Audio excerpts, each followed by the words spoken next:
Now, it's my pleasure to call our one unconditional advocate for human rights, because what happened in the border is a violation of human rights. There is no doubt about it. Jim Henson, President of NWCP.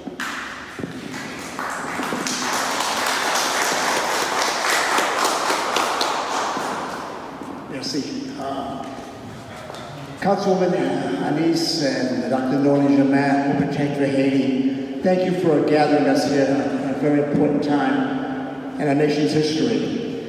Thank you to your elected officials and your community activists that are here, because without any of you, we will never get anywhere. So thank you for your steadfast loyalty to institutional racism, the fighting of it. And that's why I'm here. I'm the president of the NAACP Providence branch, and I am proud that my president, Derek Johnson, immediately called for a meeting with President Biden to deal with the disgusting situation that had happened at the border with horsemen whipping people, women and children and men, like it was 200 years ago in this country. You know, we thought that this was over, where people on horseback would be whipping black people, but I guess 2021, it can happen. And here's the problem. The United States, we say we are the largest democracy in the world.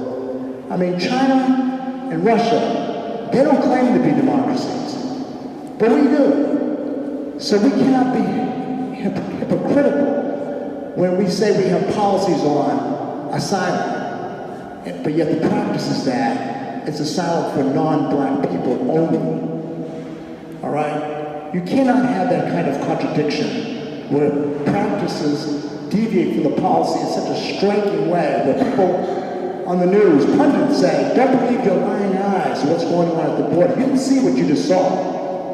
Oh no, we saw what we just saw. And to make it worse, some of the pundits said those people on horseback were amongst the finest people that Homeland Security has in their employ. Give me a break. You gotta be kidding me. This is what's being said every night on the news in this country.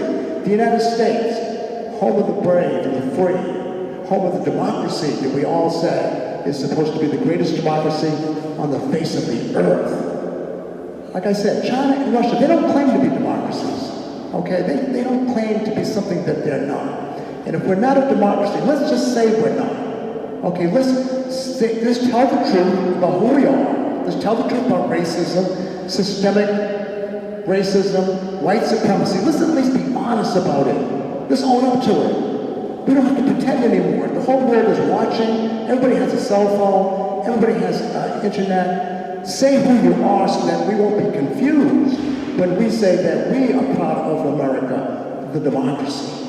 All right? We cannot continue down this path. You know, diversity is something that's going to stay here in this country from here on in. We're growing. And we cannot complain about growing pains. We have to do something about it. All right? So that's why I'm here. And that's why the NAACP is proud to work with the Asian community. Jean-Gilles, friend Jean-Gilles, my friend who I've worked with for 20 years in Rhode Island, in the Haitian community. So I am proud to stand with you, Councilwoman Anis Germain and Dr. Norley Germain, who pertain to Haiti.